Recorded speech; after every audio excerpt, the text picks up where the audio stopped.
En Totus Podcast encontrarás contenido de diversa índole que seguro te va a proporcionar esos minutos de entretenimiento que nunca están de más. Parece que el título del programa de esta semana destila un hedor que evoca resignación, como una manera anticipada de reconocer la baja calidad de los contenidos que vamos a exponer. Y ¿sabéis qué? Que podemos asumir el tema de la calidad, pero no el de la resignación. Hola, José. Buenas, Antonio. Nada de resignación. Como bien dices, lo de la calidad es asumible porque, como más de una vez hemos dicho, en Totus Podcast os contamos lo que nos sale de los guiones. Y esta vez nos ha dado por sumergirnos en una de las sustancias que forman parte del día a día, por así decirlo. O no, depende del grado de estreñimiento. El caso es que el tema tiene su rigor histórico e incluso científico. Tiene hasta su propio campo semántico e incluso su propio relatario de expresiones vulgares que, eso también, forman parte del asombroso mundo de la comunicación interpersonal. Trataremos de ser finos y no decir bajuneríos, aunque probablemente no podremos resistirnos. Pero borraremos esas partes cuando editemos este programa, ¿o no? Tápense las narices porque este programa es un programa de mierda. Asumimos el riesgo de que nos quede un programa bastante escatológico. A todo esto, José, la palabra escatología hace referencia al estudio de los excrementos, pero también puede referirse a las creencias religiosas sobre el fin del mundo. ¿Cómo puede ser esto posible? Tirando de etimología podemos encontrar la explicación, pero sí, es un caso muy curioso en el que una misma palabra puede referirse a dos cosas muy distintas. ¿O no? También es verdad. Fíjate que este curioso caso de homonimia en español surge debido al sistema de transcripción del griego. Aunque ambos términos coinciden en nuestra lengua, proceden de dos términos distintos. La escatología, que se refiere al conjunto de creencias referentes al fin de los tiempos, proviene del griego antiguo eschatos, que significa último. ¿Y cuál es el otro término que engloba a los desechos humanos? Fascismo. Estamos con la etimología, acuérdate. Ah, cierto. Pues eschatos, del que ya te he hablado, empieza en griego con una épsilon, o la letra E de nuestro alfabeto. La escatología de los excrementos deriva del griego skor, cuyo genitivo es skatos, sin la épsilon inicial. Vamos, que es una coincidencia. Dos términos de significados tan diferentes compartiendo la misma forma escrita. En eso consiste la homonimia. Ahora vamos a husmear un poco en el mundo de la escatología, la científica, la no religiosa. Venga, vamos a ello. En algún momento de la antigüedad, quienes ejercían como médicos consideraron que lo de observar y analizar los excrementos tenía su sentido a la hora de identificar posibles enfermedades. Documentaban características como el color, la consistencia y el olor de las heces, y los relacionaban con el estado de salud del paciente de turno. Sin ir más lejos, y gracias a esta técnica de observación, comprobaron, por ejemplo, que la presencia del color amarillo en las deposiciones podía indicar una infección digestiva o un exceso de grasa. Y si en vez de amarillo el color tiraba más al azul, pues se interpretaba que se debía al exceso de colorantes en las comidas. Eran métodos de diagnóstico muy rudimentarios, pero sentaron las bases de la escatología. Una ciencia muy necesaria. Hay que pensar que las deposiciones liberan una serie de elementos al medio ambiente que van desde lo más asqueroso a lo más productivo. Me refiero a los nutrientes esenciales para el crecimiento de las plantas. Ya sabemos que a medida que las heces se descomponen, los microbios del suelo sueltan materia orgánica y nutrientes que actúan en el campo como un fertilizante natural. Por todas estas razones, los desechos corporales tienen un valor científico significativo, y por eso existe la escatología, porque hablamos de elementos que son beneficiosos para sostener la vida vegetal y conservar la biodiversidad. Tan sorprendente puede llegar a ser la escatología que es capaz de identificar a través de los excrementos detalles como la especie animal de la que proceden, la distribución en el hábitat e incluso el parentesco genético. Voy a poner un ejemplo práctico para que la audiencia lo comprenda con más claridad. ¿Vas a hacer caca? Me voy en Totus Podcast. No, melón. Me refiero a describir la utilidad de la escatología en algo más cotidiano. Hasta tú lo vas a entender. Mira, vamos a recordar al gran Washi. Ay, cómo echo de menos a Washi. Washi, para quien no lo sepa, fue un miembro de mi familia, un perro muy bueno y muy noble. Y me tranquiliza que vivió una vida muy larga y muy buena. Y quiero adivinar, además, Antonio, por dónde vas. Recuerdo cuando alguna que otra vez os acompañaba en uno de sus paseos y comentábamos la necesidad de que hubiesen sanciones para esos desaprensivos que no recogen las deposiciones de sus mascotas y las dejan ahí abandonadas en la calle. Es verdad. Comentábamos que había un método que facilitaba la identificación de esos maleducados basados en un registro de ADN.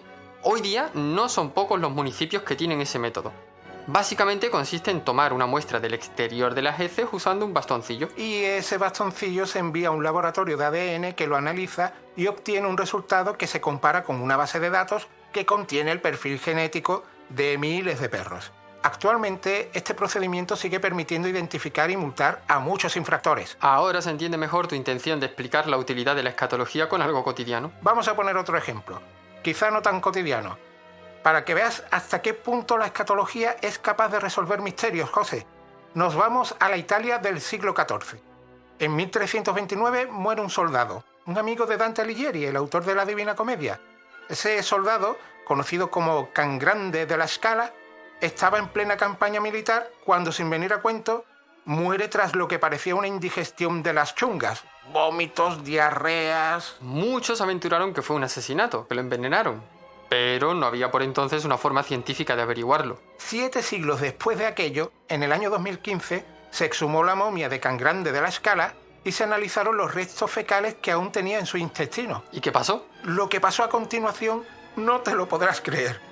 El análisis de aquellos restos centenarios demostraron la alta presencia de sustancias como el deslanósido y la digitoxina, ambos característicos de la planta de Dalera, una hierba muy tóxica que se usaba en aquella época precisamente para envenenar. La escatología resolvió un asesinato centenario. Se podría haber llamado la mierda de Can Grande della Scala. Ja, ja, ja, qué ocurrente, doctor. Pero mira, vamos a aprovechar tu ocurrencia para hablar de justamente eso, el humor en torno a las deposiciones. Créeme si te digo que ha habido historiadores que estuvieron buscando cuándo se hizo la primera broma escatológica. A estas alturas de la vida yo me creo cualquier cosa. ¿Y fue exitosa esa búsqueda? Parece ser que sí lo fue. Hay cierto consenso en que la primera muestra de humor escatológico se encuentra en el año 1900 antes de la Era Común. Este primer chiste, atribuido a los sumerios que habitaban en lo que hoy es el sur de Irak, dice así: algo que nunca ha ocurrido desde tiempos inmemoriales. Una mujer joven no se tiró un pedo sobre las rodillas de su marido. Seguro que por entonces tuvo que tener su gracia, pero ahora... Bueno, estamos hablando del chiste escatológico más antiguo de la historia, no del más gracioso. Eso es verdad. La Universidad de Wolverhampton, encargada de realizar un estudio sobre el humor a lo largo de la historia, destacaba que los chistes siempre han compartido la tendencia a desafiar tabúes, a proporcionar un toque de rebeldía. Los primeros chistes que se han documentado ya contenían elementos que encontramos en el humor moderno, como los juegos de palabras y el humor escatológico. Es algo que también podemos encontrar en la literatura. Por ejemplo, en los cuentos de Canterbury, del siglo XIV. En esta obra los personajes no se cortan a la hora de abordar asuntos escatológicos, algo que era tabú en la época. ¿Y qué decir de nuestro admirado Siglo de Oro? Es obligado mencionar a Francisco de Quevedo, que no se cortaba tampoco a la hora de escribir sobre cualquier tema. Pues bien, dentro de su habilidad y de su indiscutible talento, llegó a usar referencias escatológicas para hacer crítica social. Y me estoy acordando de ese pasaje de la novela de la vida del buscón llamada Don Pablo, cuando el protagonista se despierta impregnado de mierda ajena. Absolutamente asqueroso, José. El temita de marras también está muy presente en nuestro idioma a través de expresiones coloquiales que se usan prácticamente a diario. ¿Quién no ha mandado a alguien a la mierda alguna vez en su vida? Cuando se manda a alguien a la mierda se está expresando rechazo en su grado más brusco. Más si se utiliza un tono tan vehemente como el que usaba el gran Fernando Fernán Gómez. ¡Vaya usted a la mierda! ¡A la mierda! Otro ejemplo inmortal de esta expresión nos los dejó el inolvidable La Bordeta. ¡A la mierda, joder! ¡A la mierda! Que además lo dijo sin elevar la voz y cargado de razón. ¿Qué otras expresiones tenemos por ahí, José? Tenemos la de cagarse en alguien o algo. Cuando se dice dirigido a alguien puede expresar varias cosas: contrariedad, asombro, enfado. Si no nos dirigimos a alguien y nos limitamos a decir me cago en la leche, pues estamos expresando frustración. Y si la audiencia cambia en la leche por Totus Podcast, encontrará una de las motivaciones que nos llevó a llamar así a este proyecto. También tenemos la expresión estar hecho una mierda, que se usa cuando alguien está mal física o emocionalmente, o para decir que un sitio está muy sucio o desordenado. Otro ejemplo, cuando cometemos un error decimos la he cagado. De hecho, una cagada en este contexto es una forma coloquial para referirse a una equivocación. Y si el error es tan gordo que asusta, seguramente nos cagaremos de miedo. Ya sabemos que el uso de expresiones escatológicas en el lenguaje coloquial está profundamente arraigado en la comunicación informal de cada día, con amistades, en la familia. Quizás estas expresiones ayudan a nivelar de alguna forma los niveles de alegría, enfado o drama. Tampoco es que reflexionemos demasiado sobre ello. La sociedad tiene muy asumido el uso de estas expresiones, No deja de ser una forma de adaptación cultural. Es muy común abordar lo incómodo o lo prohibido a través del humor o la exageración. Por eso las expresiones escatológicas son reflejo de emociones intensas como la frustración, la ira o el desprecio. Y también funcionan como herramientas de cercanía en la comunicación. Es un tema muy curioso, porque aunque estas expresiones tienen un origen relacionado con lo sucio o indeseable, pierden en gran medida ese significado literal y sirven para transmitir emociones intensas de forma rápida y efectiva. Museos. ¿Qué? Los museos, José. En los museos se transmiten también emociones de forma rápida y efectiva. ¿Y eso qué tiene que ver con lo que estamos hablando de la escatología? Pues que existen museos dedicados a esos temas. No digas más. Auténticos museos de mierda. ¿Dónde los podemos encontrar? Aunque te adelanto que tengo anotado un museo de estos en mi lista de favoritos. Uno de ellos está en la isla de Wight, al sur de Inglaterra. Es el National Poo Museum. Y para que veas, no anda mal de visitantes que quieren observar heces dentro de esferas de resina. Que dicho así parece cosa de fetichista, pero no es así. Es un museo científico que explica cómo los desechos orgánicos son una parte esencial de los ecosistemas y una herramienta clave para entender la biodiversidad en nuestro planeta. Para los irreverentes que puedan permitírselo, existe un Museum, que viene a significar el Museo de la Caca Bonita o algo así. El propósito de sus coloridas exhibiciones es tratar con cachondeo los tabúes sociales que se presuponen en los temas escatológicos. Aquello, más que para informarse, es para hacerse fotos para luego colgarlas en las redes sociales. Al estilo japonés que llaman kawaii, donde rezuma lo cursi y los tonos pastel. Y no, a pesar del estilo, este museo no está en Japón, sino en Melbourne, en Australia. No me va mucho ese rollo, pero reconozco que la idea es divertida, incluso necesaria en este futuro tan bonito que vivimos. Dinos cuál es ese museo escatológico favorito que dijiste antes. Pues no podía ser otro que el genuino Museo de la Mierda, o Museo de la Merda, que está en el norte de Italia, concretamente en Piacenza.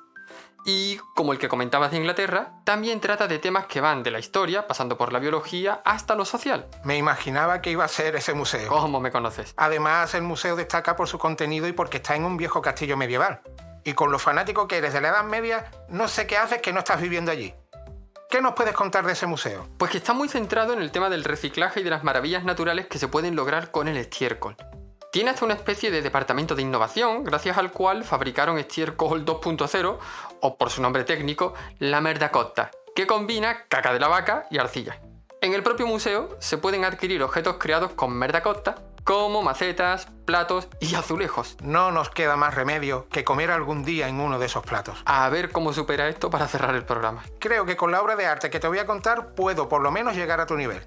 El verano del año 1961, el artista Piero Manzoni presentó una creación que estaba compuesta por 90 latas que... adivina qué tenían dentro. Mierda de artista. Correcto. Justo así se llama la obra. El propósito de Piero Manzoni era criticar al mercado del arte que sobrevalora muchas creaciones. No por la obra en sí, sino por la reputación del artista que la ha creado. Lo que venía a cuestionar era si el valor de una obra de arte radica en su contenido, la estética, la técnica, el mensaje que transmite o simplemente en la firma del artista. Se da la paradoja que años después de la muerte de Manzoni hubo gente dispuesta a pagar casi 300.000 euros por unas cuantas latas, lo que vendría a confirmar lo que denunciaba el artista, que el mercado del arte está loco. Vamos a terminar ya, que nos estamos dejando caer con el tiempo del programa. A propósito, en el guión me has dejado a mí las palabras más feas y tú te has quedado con las expresiones más amables, que me he dado cuenta. ¡Ay, mierda!